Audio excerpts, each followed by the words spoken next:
नमस्कार, मैं हूं आपके साथ सृष्टि श्रीवास्तव। अक्सर अपने बयानों से चर्चा में रहने वाले जम्मू कश्मीर के पूर्व राज्यपाल सत्यपाल मलिक इन दिनों एक गंभीर समस्या से जूझ रहे हैं। मोदी सरकार पर हमलावर रहने वाले मलिक किडनी की गंभीर बीमारी के चलते कई दिनों से हॉस्पिटल में एडमिट है। लगातार खराब होती हालत को देखते हुए उन्हें आईसीयू में शिफ्ट कर दिया गया है। लेकिन आईसीयू से ही सत्यपाल मलिक ने मोदी सरकार को घेरने का मौका नहीं छोड़ा और बड़ा बम फोड़ दिया। सत्यपाल मलिक ने एक भावुक पोस्ट लिखते हुए अपनी बीमारी, राजनीतिक संघर्ष और मोदी सरकार पर सनसनीखेज आरोप लगाए हैं।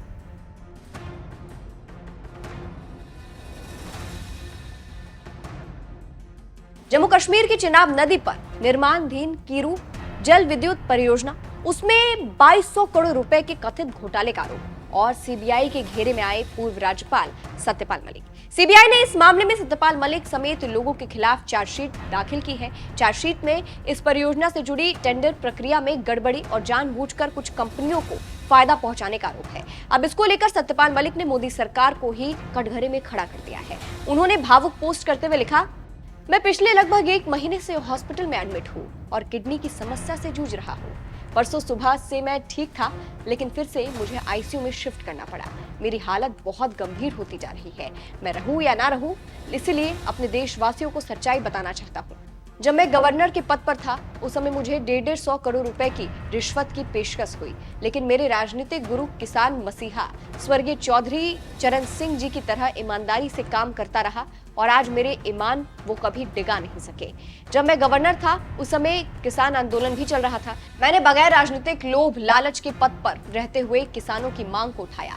फिर महिला पहलवानों के आंदोलन में जंतर मंतर से लेकर इंडिया गेट तक उनकी हर लड़ाई में उनके साथ रहा। मैंने पुलवामा हमले में शहीद वीर जवानों के मामले को उठाया, जिसकी आज तक इस सरकार ने कोई जांच नहीं करवाई है। सरकार मुझे सीबीआई का डर दिखाकर झूठे चार्जशीट में फंसाने के बहाने ढूंढ रही है।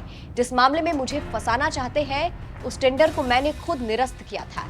मैंने खुद पीएम को बताया था कि इस मामले में करप्शन है और उन्हें बताने के बाद मैंने खुद उस टेंडर को कैंसिल किया। मेरा तबादला होने के बाद किसी अन्य के हस्ताक्षर में यह टेंडर हुआ। मैं सरकार को और सरकारी एजेंसियों को बताना चाहता हूं कि मैं किसान कौम से हूं।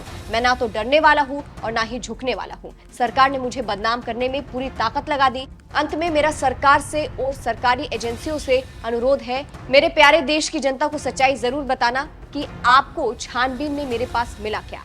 हालांकि सच्चाई तो यह है कि 50 साल से ज्यादा लंबे राजनीतिक जीवन में बहुत बड़े बड़े पदों पर देश सेवा करने का मौका मिलने के बाद आज भी मैं एक कमरे के मकान में रह रहा हूं और कर्ज में हूं। अगर आज मेरे पास धन दौलत होती तो मैं प्राइवेट हॉस्पिटल में इलाज करवाता। 150 करोड़ की रिश्वत, पुलवामा का जिक्र और आर्थिक स्थिति का हवाला। अपने पोस्ट में सत्यपाल मलिक ने एक एक कर सरकार पर कई आरोप लगाए, साथ ही अपने खराब सेहत की ओर भी ध्यान दिलाया।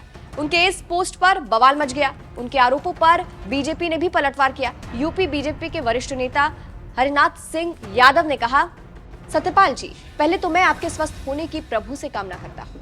मैं आपसे 6 साल बड़ा हूँ। मैं आपके संपूर्ण राजनीतिक जीवन से अंदर से परिचित हूँ। जिन चौधरी चरण सिंह जी की हर समय दुहाई देते हो, आपने सदैव उन्हें छलने का काम किया और उनके साथ धोखा किया। मुझे अच्छी तरह याद है कि चौधरी साहब ने आपको महामक्कार व्यक्ति कहकर भारतीय क्रांति दल से निष्कासित किया था। आपने चौधरी साहब को फिर से अपनी छल शक्ति से संतुष्ट कर लिया और फिर लोक दल में आ गए। हरनाथ सिंह ने आरोप लगाया कि सत्यपाल मलिक को उनकी हरकतों के कारण मेघालय भेजना पड़ा। उन्होंने आईसीयू से सत्यपाल मलिक के पोस्ट करने को लेकर भी मलिक को घेरा।